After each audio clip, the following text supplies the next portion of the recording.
finally to the chapter authors for laying out at least part of the report. We discussed, I think, 3 chapters, so there are still 19 to be discussed. The panelists have, of course, all read the full report, I'm sure.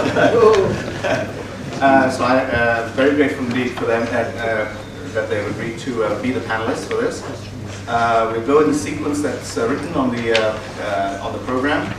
We're going to start with Dr. Arunabha Ghosh, who is the CEO of the Council on Energy, Environment and Water. Thank you, Professor Kanwar.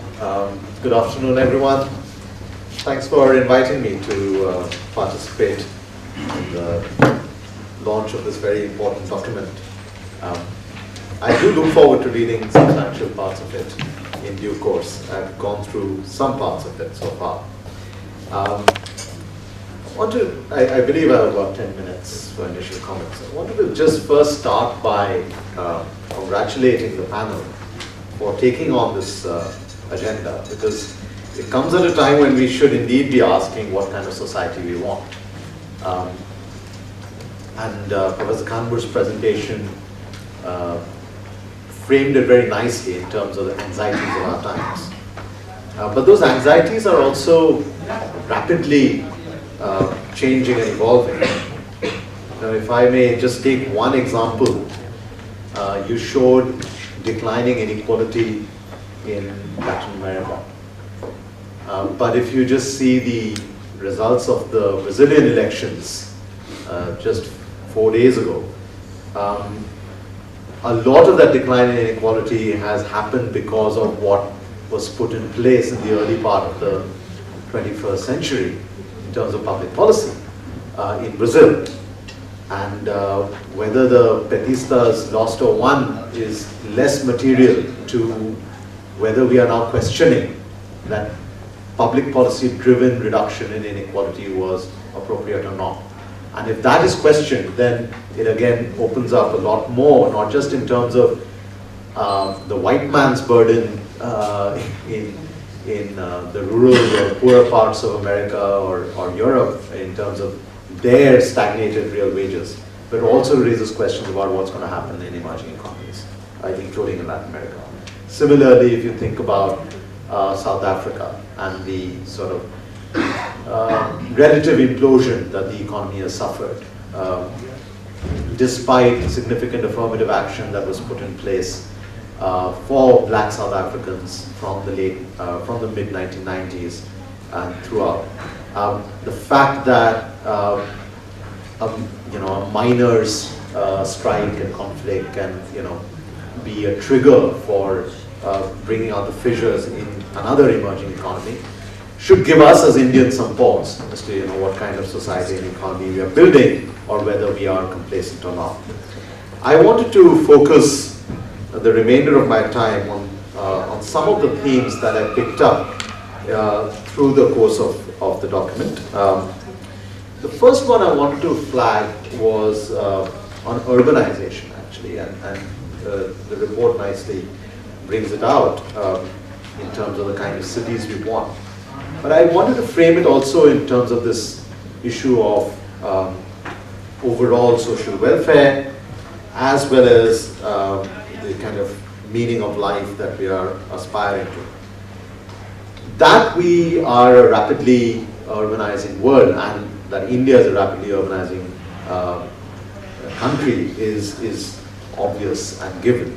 The question is, what is our choice? Are we choosing between moving away from relative destitution in non-urban areas towards relatively greater, perhaps, inequality within urban settings? And this is something where public policy becomes important, because to me the cities matter less.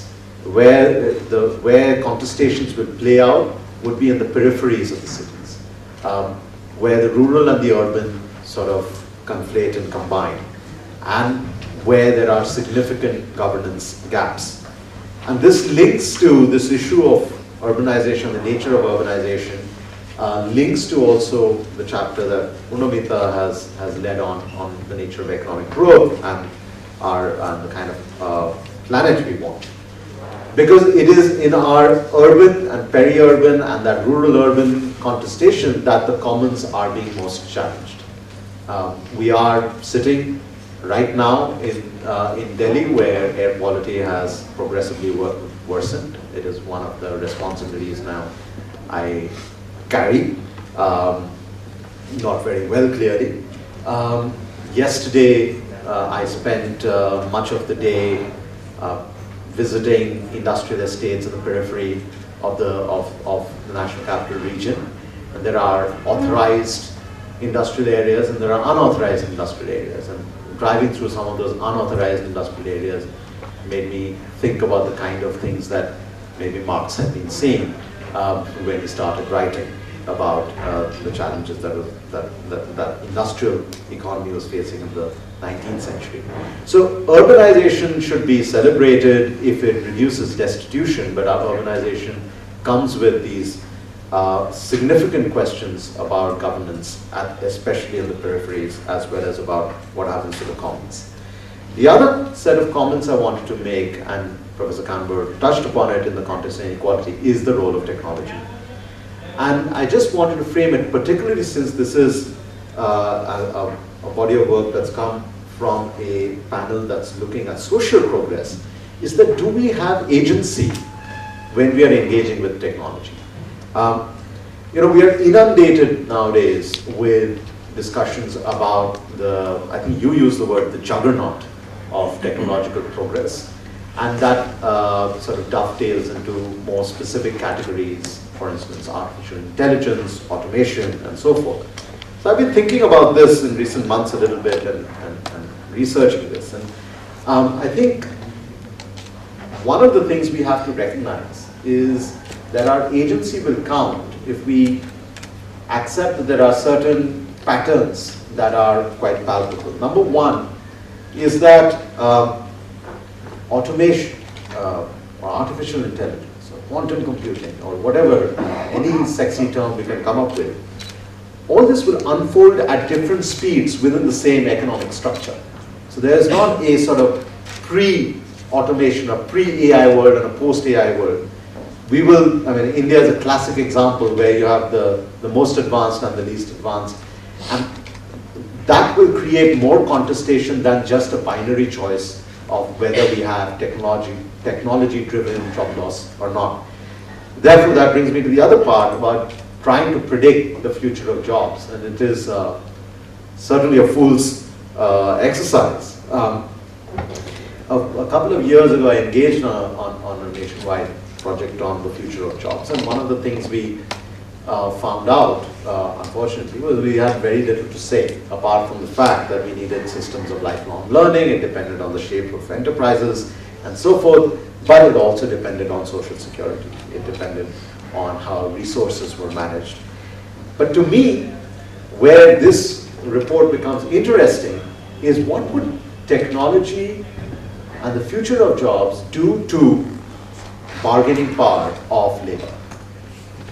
If we are entering a gig economy where everyone becomes their own boss, who do you ask for a raise? And the more we have sort of a technology-driven sort of economic growth paradigm, it would be your economic value as labor would probably be inversely proportional to the standardization of tasks. The very opposite of what drove significant industrial and economic progress in the 20th century, it will be inverse.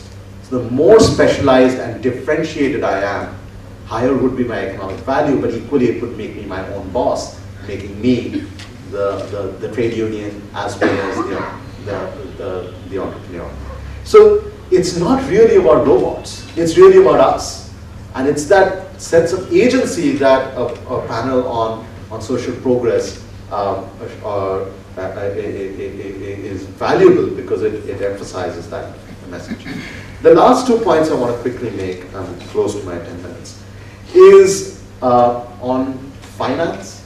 Again, Professor Kanber mentioned a lot about the post-Second World War model and whether that's failing or not. But finance, to me, is no longer about just the institutions that would govern it, but the way we have now internalized what global finance is versus what I believe global finance ought to be.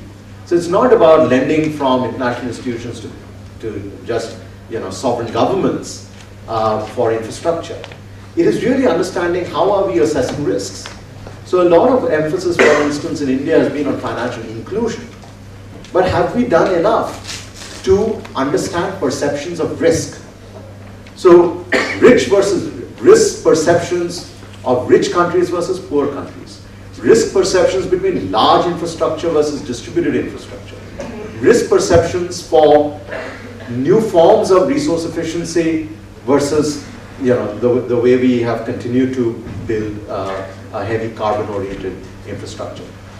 Unless those risk perceptions are reduced, mere financial inclusion in terms of opening accounts, etc., will not do. And that brings me to my final point about welfare. It is, of course, correct that welfare is multidimensional, but we should also think about the multidimensionality within multidimensions. My colleagues run the largest energy access survey in the world. So energy access would be just one part of a multidimensional definition of welfare and human development. But within that, we look at not just the connection of electricity wire coming into your home, but many other metrics that would be needed. So the question is, who are the stakeholders? And therefore, I want to end with this point about the role of civil society. I think civil society, of course, has to bring out these tensions, but it also has a role in kind of breaking the kind of very statist paradigm we have about welfare, about measurement, and so forth. And again, a report like this needs to be discussed much more, so that it's not just us raising questions and then an amorphous state somewhere out there solving it for us.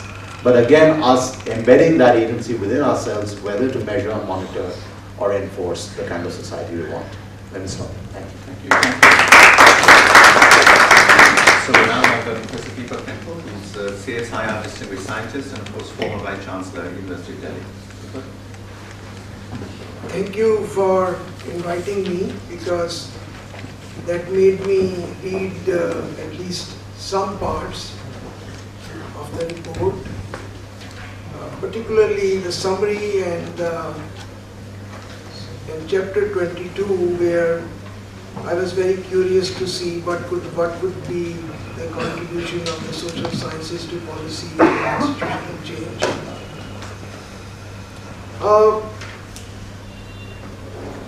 As we all write papers, to put together a report with so many academics involved is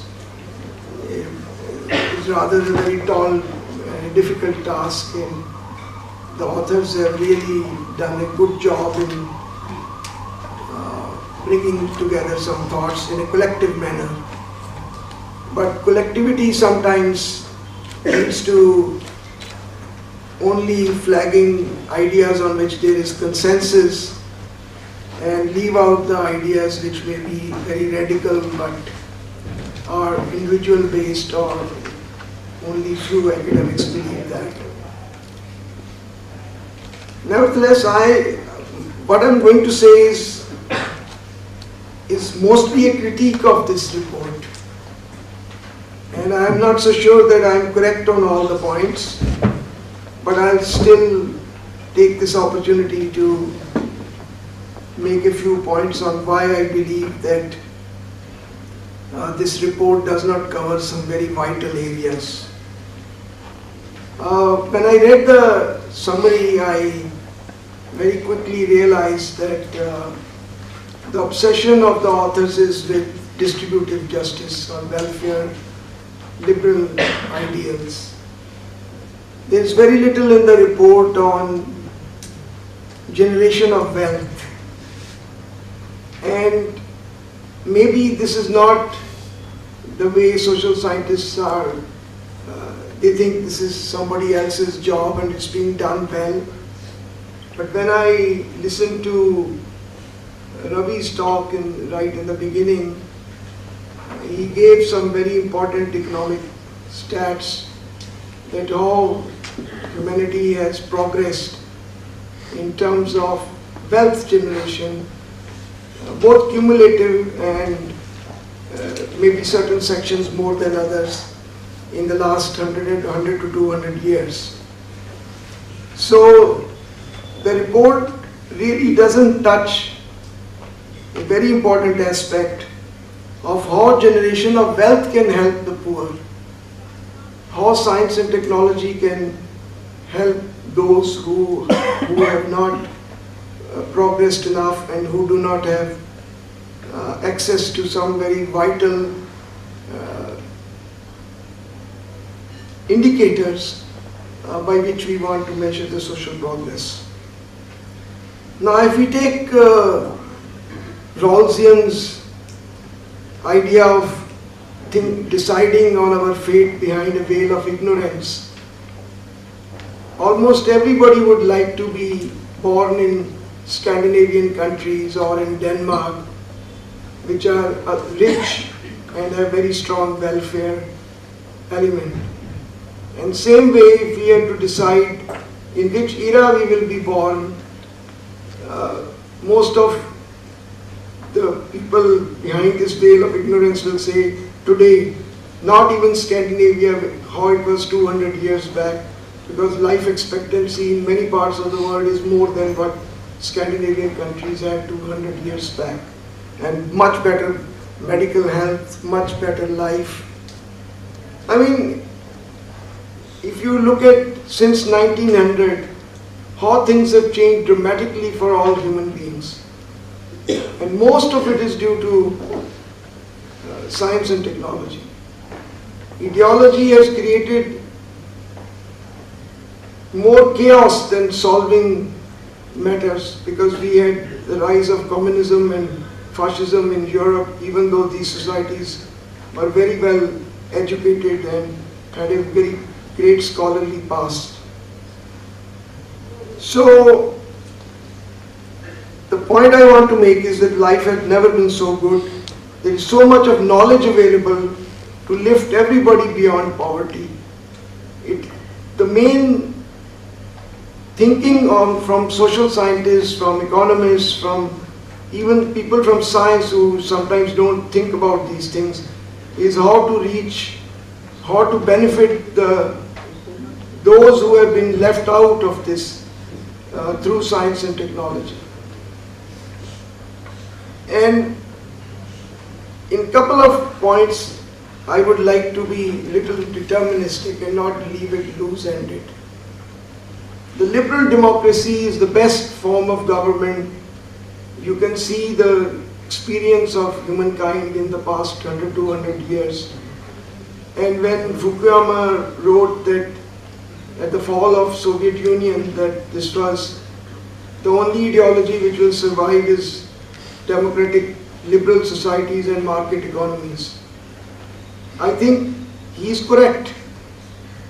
But that doesn't mean that this is something written on stone, how these liberal democratic societies and how markets should be run. There's nothing like the last word on these.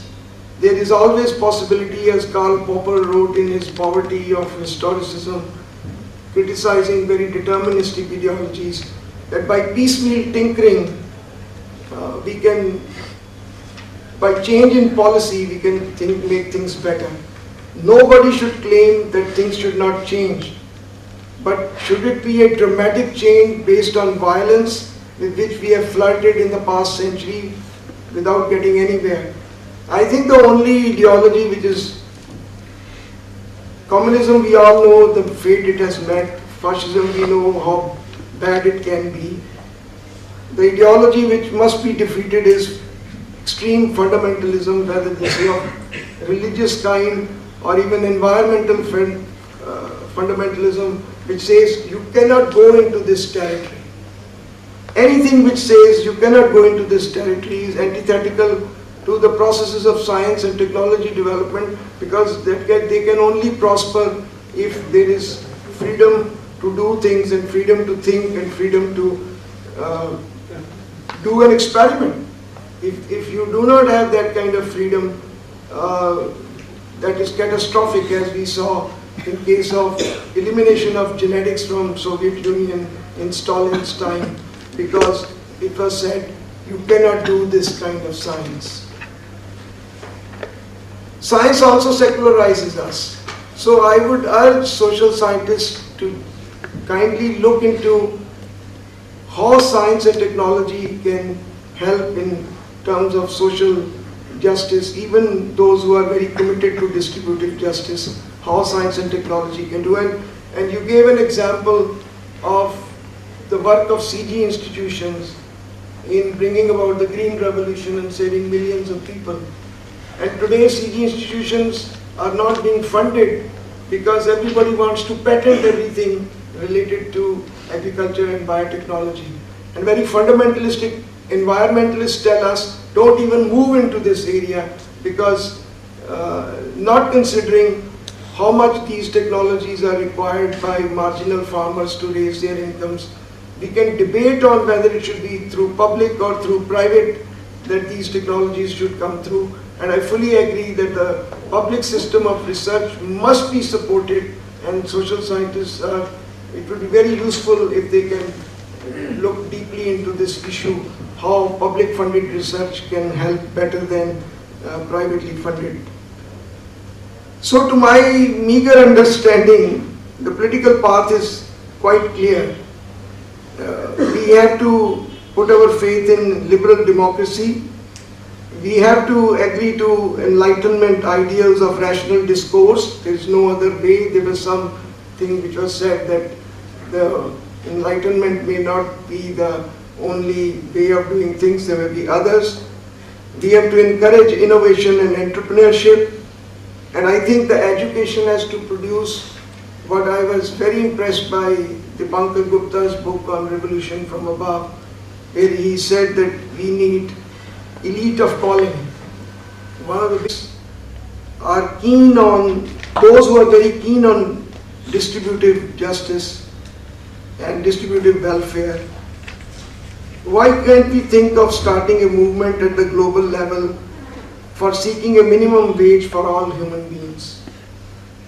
Why can't we seek global progress in science and technology, for example, in finding new sources of energy?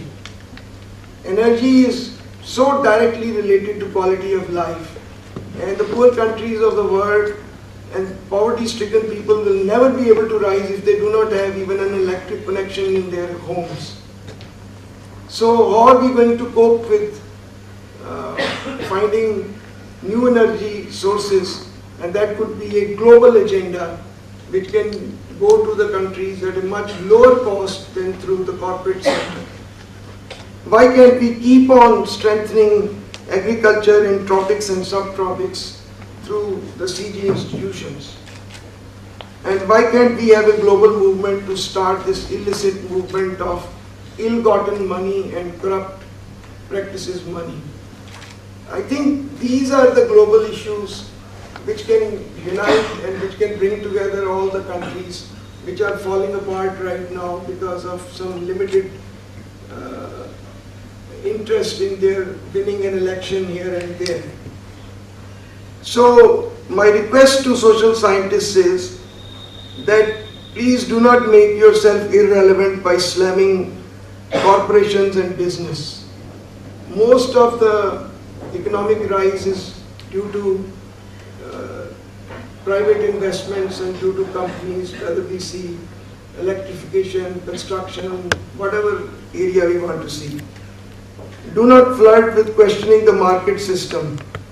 And the most immoral idea would be to say that we want to democratize S&T and to make people work on specific areas which we believe will have the right outcomes. We can never predict in science and technology what people will come up with. We can decide on what we want to use and what we don't want to use. But the public funded research must keep on supporting research which is exciting to somebody, which is which gives them freedom to think and to operate. And finally, I think we should all try to work for a rule of law, encourage innovation, entrepreneurship, and the regulatory part, because the dialectic is between neoliberalism and welfare liberalism. In this, regulation will always be very important, and very fundamentally deterministic ideas that this is it and nothing else, I think are very dangerous. I'm sure social scientists know about that much more than I do. So thank you for giving me an opportunity to share some of the points with you. Thanks a lot. Thank you very much. So we now have Pamela Philippos, who's a senior journalist and public editor of The Line. Yes, please. Yes.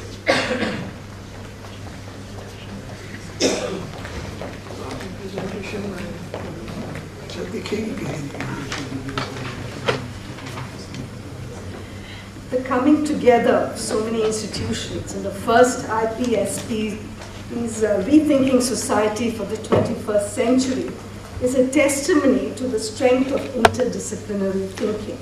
And I thank you for inviting me to speak at the launch of this first report. I hope it's the beginning of many more reports. As a journalist, I'm something of an outlier. But note, of course, that the report did dwell on media and communications and recognizes that social progress has always been, in the long run, a bottom-up affair, and ideas are a key fuel for its engine. Ideas, I may add, often ride on the engine of the media. So it follows that any attempt to rethink society for the 21st century would necessarily have to bring in the mediatization of human society, which is one of the abiding realities of our times and will remain so in the foreseeable future. Habermas's theorization of the public sphere as being made up of private people gathered together as a public and articulating the needs of society with the state through platforms such as the media is a compelling definition. Yet, and Habermas recognized this himself, much has changed since this definition. Not only has a significant new player arrived on the block, the internet and the proliferation of digital media, but previously silent sections of society that had hitherto been outside the cafes where the men of an earlier era had deliberated are increasingly asserting themselves. To arrive at an understanding of the current juncture, there's a sentence in this report that nails it. It talks, and much like Ravi began, the tension between humanity simultaneously standing at the peak of possibilities, which Dr. Pentel touched upon, perhaps in a critical way, but still touched upon, and possibly facing an abyss due to growing inequalities. I'm now going to telegraphically aggregate some of the developments both in India and the world that could fall in the first category, the peak of possibilities, and then look at the other side. The only thing that can be stated with confidence is that there can be no reversal to mediatization.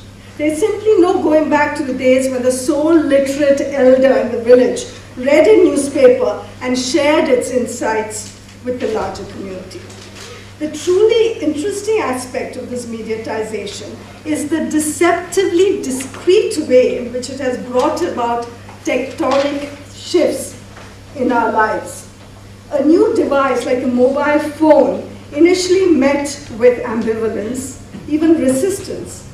Today it has become so intrinsic to the daily existence of people over a period of time that they could no longer imagine their lives without it. The convergence between mobile telephony and internet connectivity has steadily grown. India's mobile user base, we know, has just shot up, and that its smartphone base is catching up. By 2020, according to some projections, some 37% of an estimated 750 million internet users would be accessing the net through their smartphones. Now, what this means is when the price of the smartphone falls, and it is likely to do so exponentially, in fact, then the cohort that uses the cell phone changes as well. It will become less male, more poor, less Delhi and metro-based, and so on. So it changes the nature of the users of this technology. The present cohort of internet users in India continues to be largely urban, male and relatively well-off, but their numbers have reached saturation point. So we're going to see that tipping point perhaps at some point. There is inherent potential for democratization in this moment. Media tools are allowing people to follow new pathways to livelihoods and their future. Fisher folk, for instance, can get information in real time on weather patterns, and students can access scholarship possibilities. The behemoths of mainstream media can be sidestepped. And things, so this flags another game, which the report talks about. The enlarged media ecology allows for creative insurgency as well. New protests take shape, and Me Too is a good example of online activism. Of course, online by itself is of no use. Online without offline is the way to go, really. So we can't just talk of online, but it is a game which we need to flag. So here are some of the possibilities that we can look at. But we also need to come to the three great ironies of the internet today. Once presumed to be the road to global nirvana, where people, no matter their social, economic, or geographical location, can potentially access the world's store of human knowledge. From that, the internet is now increasingly controlled by monopolies, which in turn control such access. Once considered a guarantor of enhanced transparency in human relations, it has turned into an instrument to deepen governmental opacity and increase its capacity for surveillance. Once seen as the epicenter of our world, the place where virtually everything happens, and this is Glenn Grenwell's definition, everything happens on the internet. It has now become an endless source of data on human behavior, which is then mined for profit. Snowden, we know, has demonstrated how the cyber network has over the years functioned as an efficient system of mass surveillance. Similarly, the profits to be had in exploiting internet data for commercial purposes can be considered the biggest assault on individual privacy in human history. Take Google. Though the most successful use of the enormous fund of data, through the use of its enormous fund of data, it has emerged as the most successful advertising company in the world. And so on and so forth. Google, Amazon, Facebook, they've all taken advantage of network effects, which tend to produce winner-take-all markets with almost no middle-sized or mid-sized firms.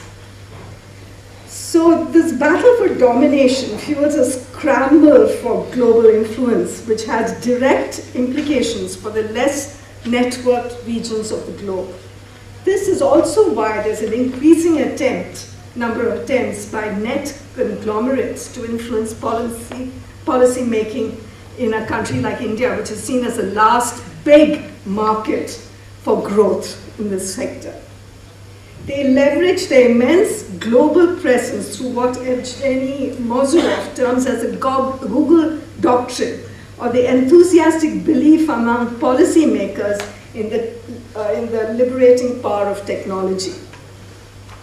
It is this macro environment that journalism exists, and which has helped to mutate it in so many different ways.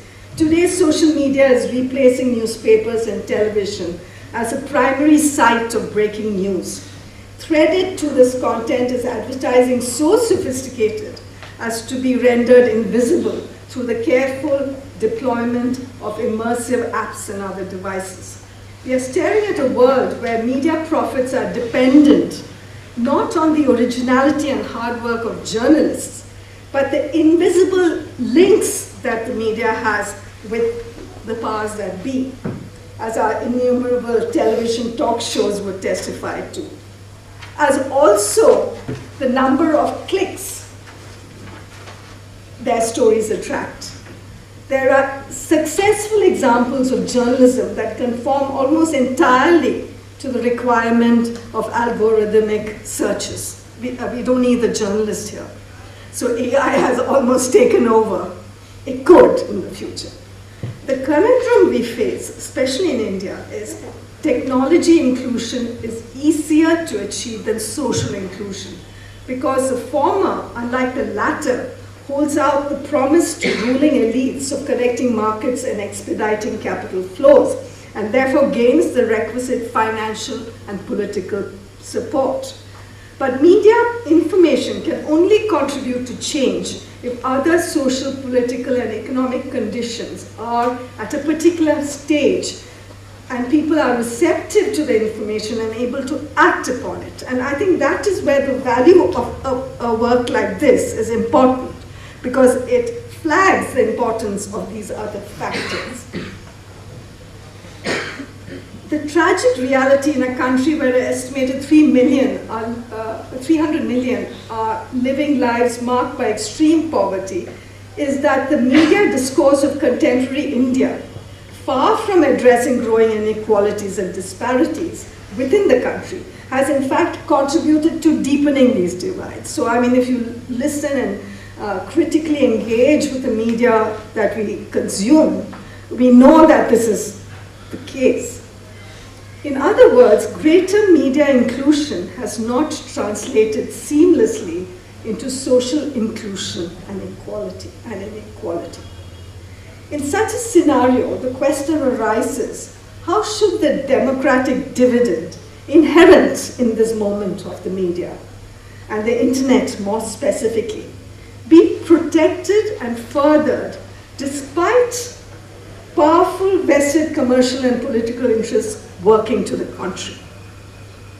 If the potentially liberating and inclusive dimension of mediatization is to be given free play, society as a whole would need to own the media, recognize these platforms as a public good and worthy of attention and critical engagement. And it is always my quarrel that, you know, even in our social movements, there's no engagement and a demand for the media to become a common property resource, not in this very crass way, but in terms of information put out by the media to be seen as a public resource. And I'm hoping that a report of the kind that you have all envisaged and talked about would help further that. Thank you very much. Thank you. So we now have Professor T.C. Anand, who's professor and the head of the Department of Delhi School of Economics at the University of Delhi.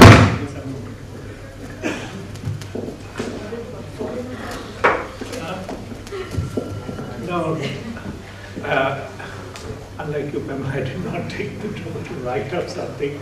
Let me start by echoing my fellow panelists and thanking the organizers for having called me for this.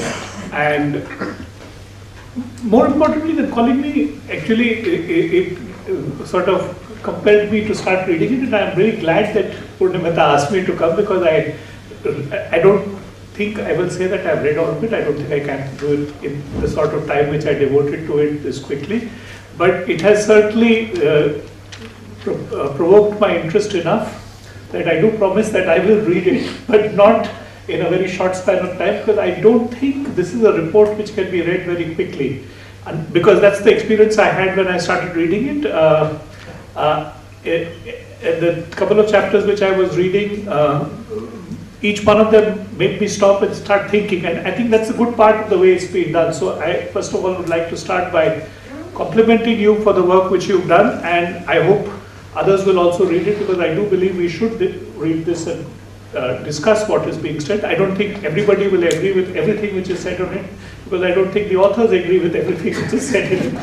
But I think what they would all agree is that everybody should read it, and on that common principle we do have. Let me start by sort of taking up something which Ravi mentioned about the anxieties of our time, and it's very interesting the way he constructed his presentation, because he talked about the anxieties of our time, but he starts with a quotation which is 200 years old, emphasizing that there's nothing unique to our time. In a very interesting way, there is a sense of, if you like, hubris, which makes us think that we are unique today in some sort of extraordinary situation in the world, when we are not. Every generation has had its own periods of anxiety and angst, which they have dealt with in different ways. So in that sense, I agree with Ravi that this is an interesting time, and I think what the report brings out are all of these elements.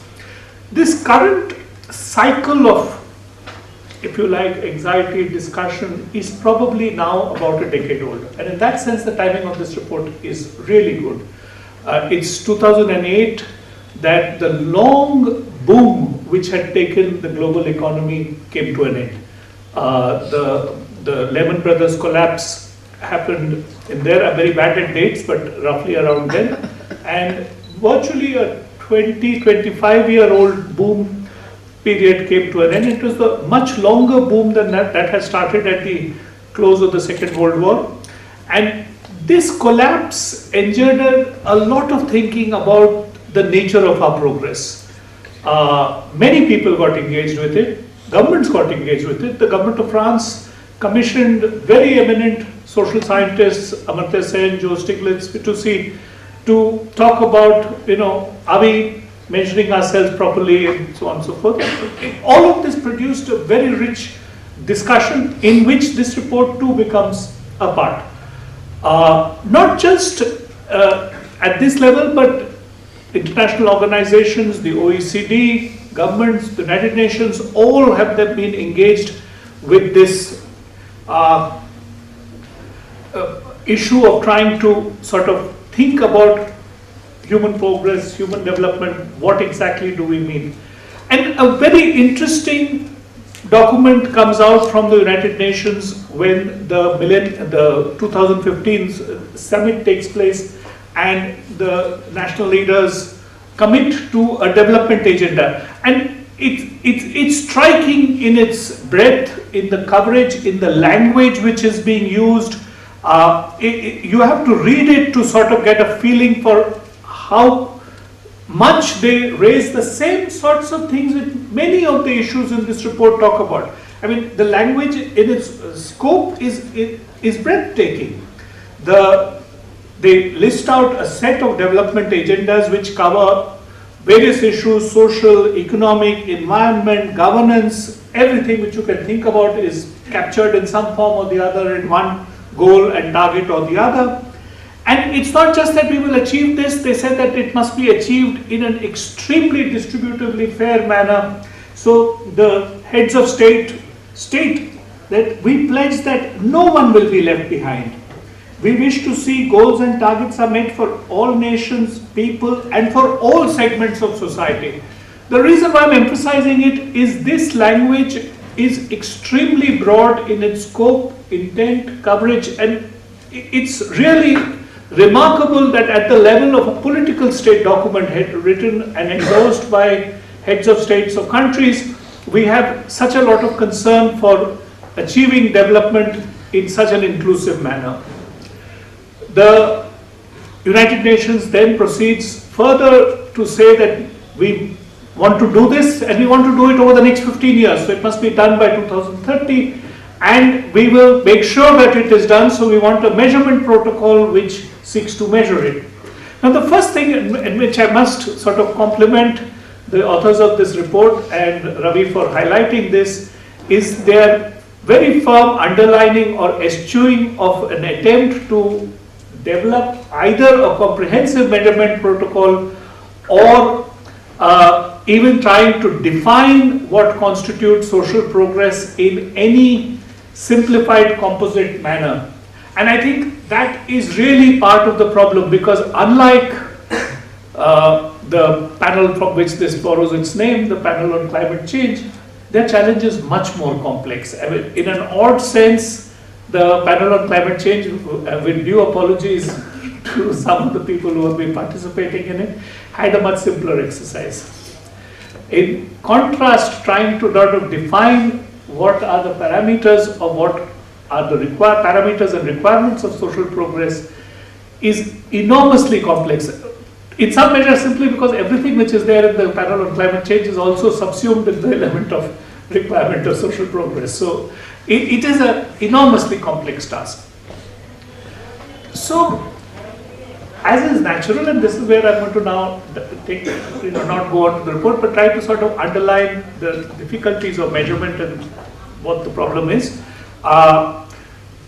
Where I got involved with it because as being chief statistician, I was part of the community of statisticians who were given the mandate that you have to measure this.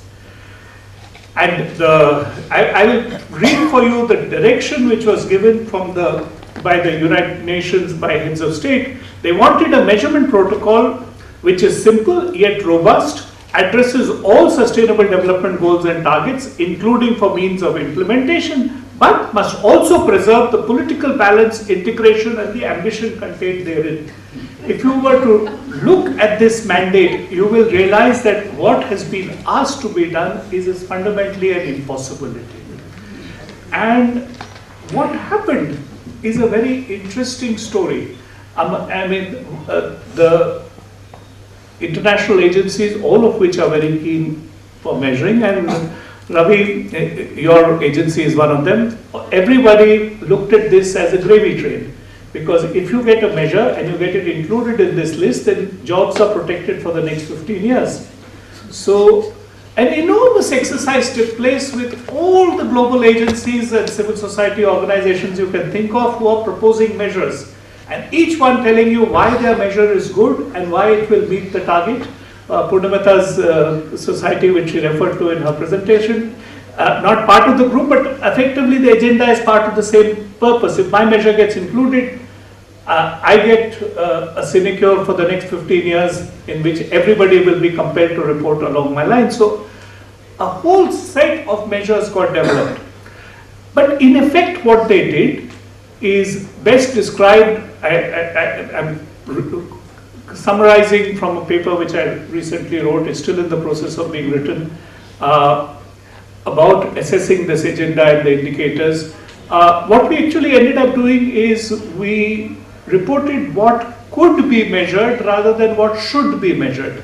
For a large part, the exercise was one of simply saying this exists and therefore it can be included over here. And I'll give you an example of that. There is a target which is extremely important in its scope and its ambition. The target says that we should use technologies, very similar to what Pamela was talking about, enhance the use of enabling technology, in particular information and communications technology, to promote the empowerment of women. And as the target, there's nobody in the panel who would disagree with the target. So the community of statisticians were tasked to figure out a way to measure progress along this. So they thought a lot about it, and the measure which they come up with is certainly easy to measure, which is the proportion of the population which owns mobile phones. Now by sex. So we can know how many women actually own a mobile phone. Now this is really problematic, because if this indicator was not only proposed, it's accepted by the global community, and the entity which proposed it said, look, data is available, readily available, very easily captured. The ease of measurement, the fact that there is virtually no problem in making comparable estimates across countries, led them to rate this in the highest category of indicators they have, which is a tier 1 indicator. So everybody is now going to be measuring this issue by ownership of mobile phones. Now let me tell you the predictive consequence of what will happen. The moment this gets adopted, governments will say, good, we can show progress on this. I will announce a policy tomorrow of giving free mobile phone to women. And lo and behold, you have achieved one of your most challenging tasks by the dint of having an indicator which was not appropriate for the purpose for which it was being created. I can go through this exercise in different ways. Different indicators have different problems. Not all of them are bad, and many of them are indicators which we have used and worked with for many years. Ravi will recognize them, measures of poverty, measures of inequality, all of them are there. I'm not saying that but the problem of trying to reduce everything in the development agenda to issues which can be measured creates problems. And it creates problems for us in many ways. It also creates bad policy. And then I'll say the discontent that somehow we have failed because the policymakers did not really address the question which we were supposed to do. Well, in a sense, that's not their fault because we set them up to do it that way. We want to make ease of doing business. We develop a set of indicators on what constitutes ease of doing business. Governments target those indicators, make sure that you improve on them, and lo and behold, businesses become easy to do. And the businessman then looks at it with bewilderment and says, look, wait a minute, what happened? This is not, my court cases are still stuck for the same length of time. My problems of solving contract disputes are no longer changed. So measurement is a powerful instrument. And I'm a statistician. I think we should continue to invest in developing better measures. But we need to be careful on how we go about doing this. I will close by drawing attention to something which it may strike you as odd, but as the community of statisticians actually have been the most vocal in trying to tell you as to what you can and cannot do with measurement. India's observation in the United Nations Statistical Commission recently, the gentleman who made it has just been appointed chief statistician, so I'll just read that phrase out for you and close with this. We went on to say that we should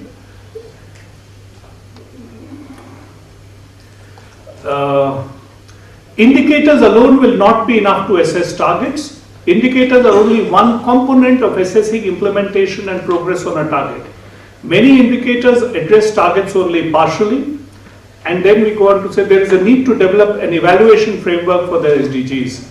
Such an evaluation system can be based on indicators but must also include other aspects in assessment of targets. We therefore call upon the Commission to request the International Expert Group to work towards a more comprehensive evaluation framework of the SDGs. It's really to point out that this is too important a task to be left to simple exercises in quantification. There will be many approaches which will be needed and a much richer dialogue if we want to achieve progress on these ends. Thank you.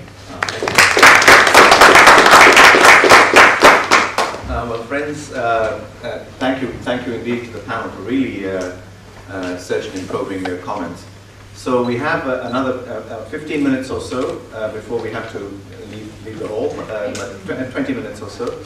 So please, let's have some comments and observations from the audience, and we'll collect as many as possible so that.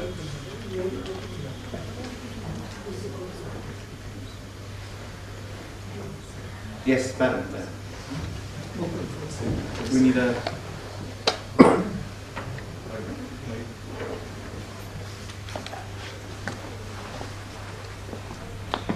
Thank you. It was excellent listening to you. I have a few comments actually. One I would like to address to Professor Pental. Actually, I really appreciated a scientist's point of view. Scientists have changed I wish social science also changed our way of life, quality of life like scientists did.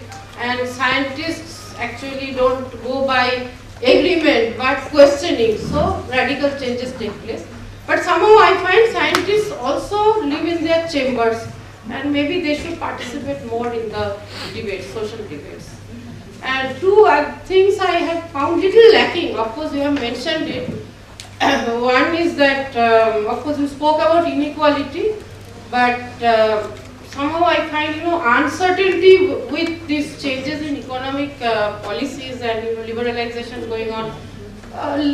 Maybe the report has it, but I heard less about the so safety nets and insurance and that security thing. Maybe one of you can explain it. And second is we are in a historic moment in terms of women's place in workplace. Women entering the workplace. So maybe some more comments could have been. Thank you.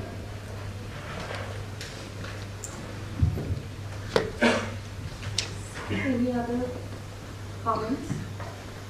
Questions? Thank you for a wonderful discussion. The discussion on these concepts of community, solidarity, alienation, and all of these piqued my interest, and also the talk, the discussion by Ms. Pamela about the internet. So I kind of, the main message that I got was the concept of alienation is now really boundaryless. There could be some event that occurs anywhere else in the world and can affect how people feel alienated. Do we have institutions to deal with a problem like that?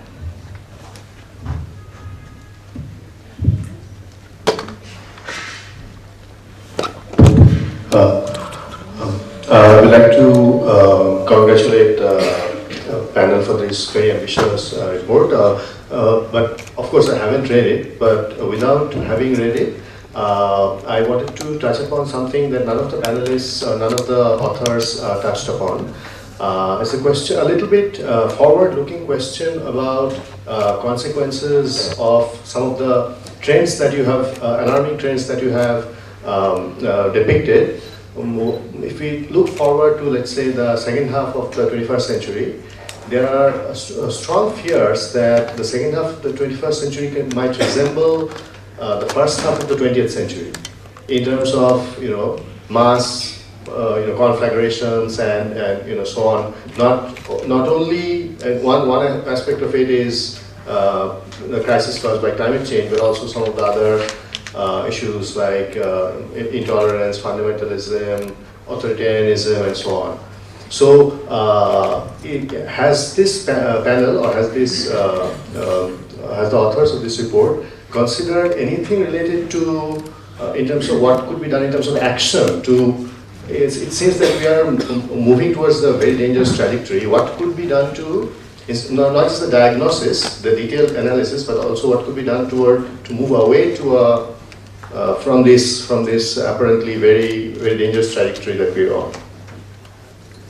So let me suggest that we collect as many comments from the audience as possible before we get a reaction, because we should allow people to say what's on their mind. Yeah.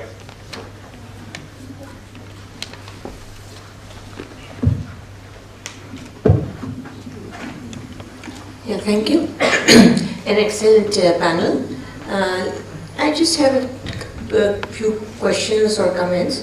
One is about what Ravi started with, the issue of inequality being heightened by skilled work. The necessity to have more of skilled work and more capital intensive, which would definitely sort of underscore unskilled workers and their inclusion in the growth process. And that itself, again, you take that to the migration issue. And you're saying that because mostly we're expecting that the migrants are unskilled workers, and sometimes of course skilled workers, but that is okay. Because the skilled workers would have a definite way of migrating.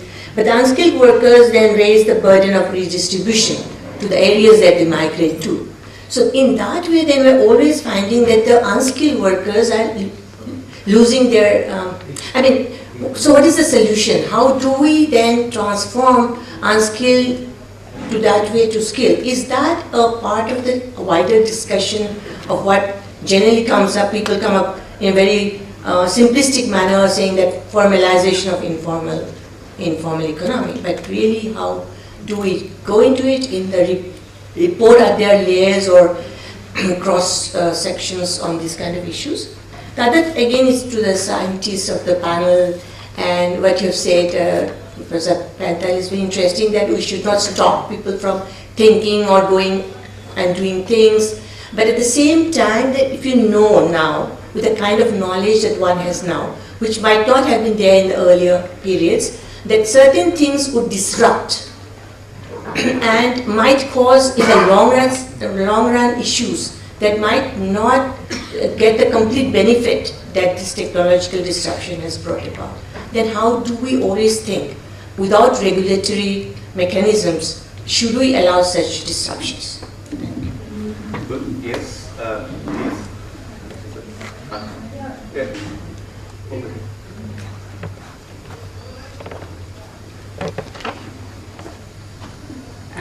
Thank you. First of all, I'd like to congratulate the authors of the report and to say that it has focused attention on the anxieties of our times more than, from whatever I've heard, more than on the peaks that we have reached. Fine, that's not a problem.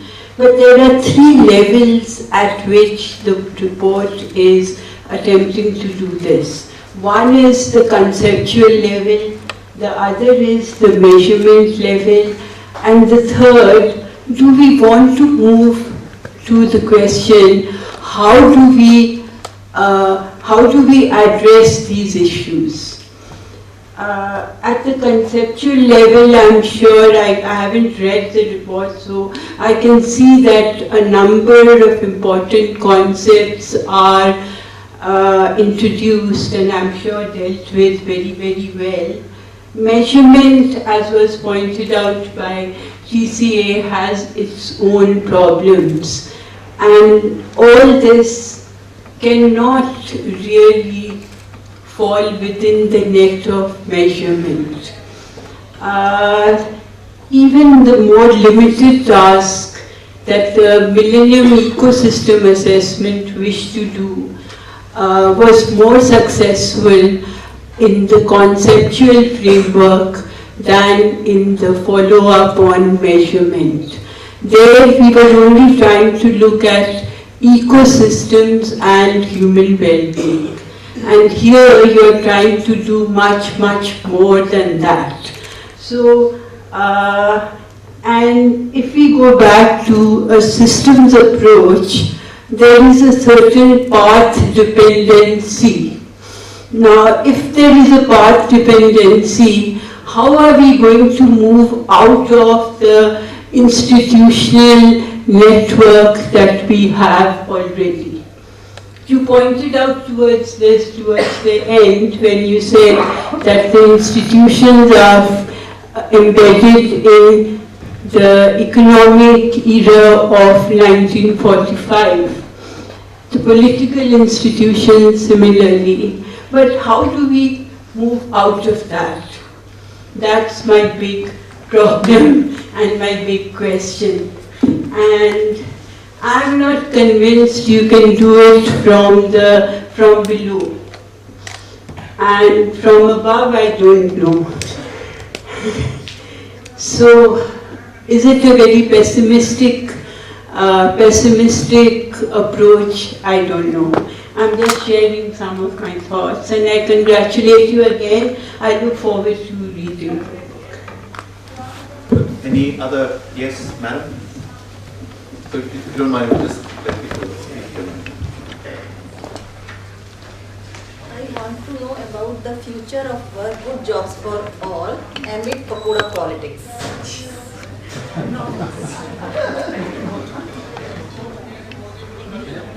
Okay, yes, gentleman there.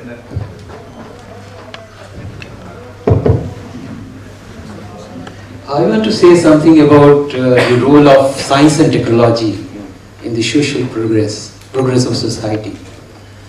Now, I wonder if in the past, always the scientific developments have been always helping in the progress of the society. Perhaps that is the kind of impression.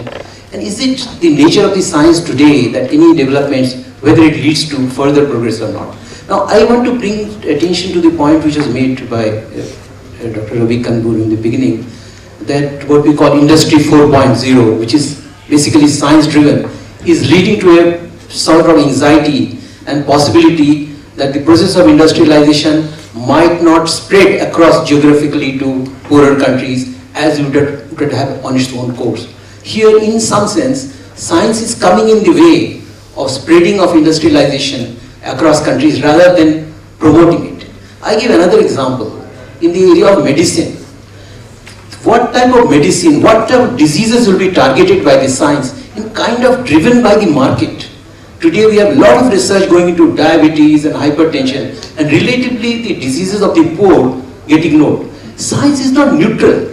Science is not, although Dr. Pendle gave an impression that science is neutral, it is some fellows sitting there and doing some innovations which will benefit society at large. Science is also selective in deciding which problems to target. Perhaps there the issue of the democratization of science becomes relevant. So the friends, I'm keeping an eye on the time. We have one final comment from the, where's Purnamita? Giving me time guidance. Yes. Excellent panel. I came late. I just have a point to make here. I teach literature, and one of my courses is on contemporary French literature. And most of the texts deal with a contemporary anxiety in France, which may be sort of reflected in the other developed countries also. So is it due to the mismatch between scientific innovation, which they have achieved to some extent, or because of some kind of inner anxiety, due to which they are suffering? There are many, we can give so many examples, but most of the literature, creative writing that's coming out of the West, and especially French literature, with which I'm familiar, it talks about anxiety at the individual level, and the literature boils down to me, I, and the collective thinking has somehow vanished. Thank you. Any comments? Well, as one anticipated, quite a few questions and quite a few difficult questions. May I then turn to the panel, see what sort of responses you might have, particularly Mr. Pentel, one or two were addressed to you. Do you want to take on a couple of responses to that? Not everybody has to answer everything, it's just...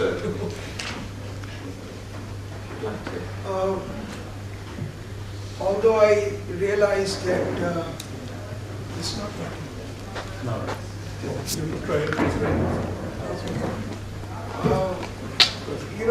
I realize that economists, for example, put all aspects of science and technology as innovation. This surprised me a lot. In Stiglitz, very distinguished economists like Stiglitz does it. There's a difference between science and technology. Science is liberatory, but technology requires a lot of investment. It is prone to whether government support it, whether private sector supports it, how much demand they feel for it. But technology is what empowers at the end of the day. So we have to differentiate between basic scientific ideas and technology, which is more for wealth generation and for power accumulation and all that. So if we agree to that difference between the two, surely the governments can put money into tuberculosis, because nobody is going to work in a private company on tuberculosis. In fact, when you said diabetes and all that, these are humongous loads on human population right now. And if some company sees big market and works on getting a better drug for diabetes, what's the problem? But the government should be proactive in supporting research which is though that strata of society for which companies are not ready to work. And this model, I believe, has successfully worked.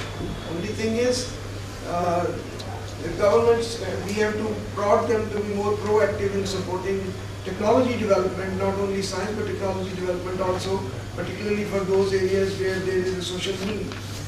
That's my response. So, Purnamita, some guidance on timing. We have 2 minutes, is that right? Yeah, we'll make it 7. 7. And we'll give everyone a minute. Yes. A minute So, or two each. a minute or two to each panel, if you would like to say something. So we start at that end. TCA? Not really. There were questions, there were not really specific anything to it, and I don't think I can talk about what the report does or does not do, but I think it addresses a lot of the issues which people have raised. One of the ladies had asked about uncertainty. Though there is no specific chapter focused on uncertainty, uncertainty is there in a number of places, and there is a discussion on safety nets and so on in different forms. So, but I do want to make one observation about, what affects the poor. Professor Golda raised this thing about diabetes not being a problem of the poor, and this is very odd, because something has happened. There are diseases which were earlier perceived to be problems of the rich, diabetes, obesity, because there were problems of plenty.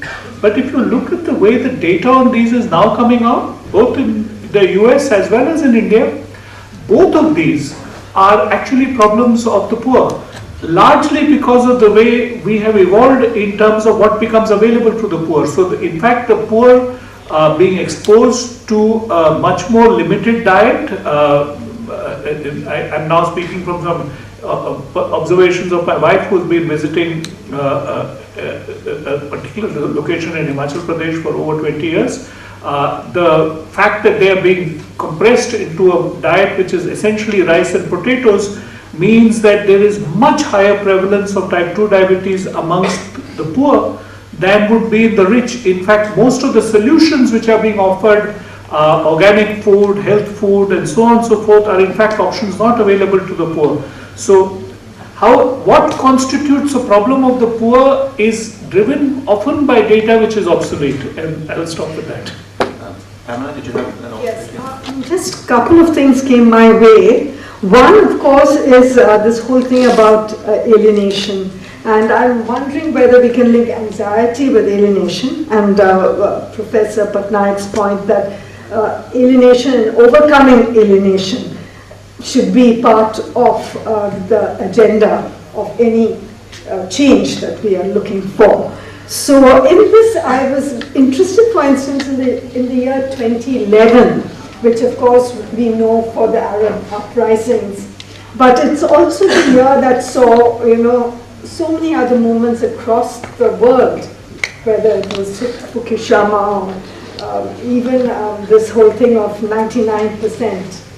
The 99% movement happened in 2011. So there is something about internet media and the transmission of ideas that is something to be looked at carefully. And I think this is really a work in progress, understanding the connections and how alienation can spread through migration as well, and anxiety too. So, I mean, these are the common, sort of problems that the world community should be addressing. The other issue I just want to briefly touch upon is the women and the workplace. I think part of the energy that went into the Me Too movement, I don't see it as a great transformative movement or anything like that. But for a brief period, there's a spurt of articulation on that. And I think I would also link that with the anxiety of women to protect their right to the workplace. As an equal person within that workspace. I know, for instance, women covering, say, the Tahrir Square, problem. Many of them were actually manhandled and mauled. Many women journalists who were reporting from Tahrir Square, and they did not talk about it because they were scared that they would lose access to their professional identity. So I think we need to also bring in the workplace in trying to understand this Me Too movement. Oh no. Just this one. Well, again, thanks for the comments and questions. I don't know any were directed directly at me, but I just wanted to combine two sets of comments. Several comments came up on technology and several comments came up on anxiety and alienation. So I'll start with a quip. China, in its latest sort of strategic industrial plan, plans to become an artificial intelligence superpower by 2030. Now, the plan goes in greater depth of the best applications it currently identifies, which of course includes the kind of stuff you assume, manufacturing and so forth.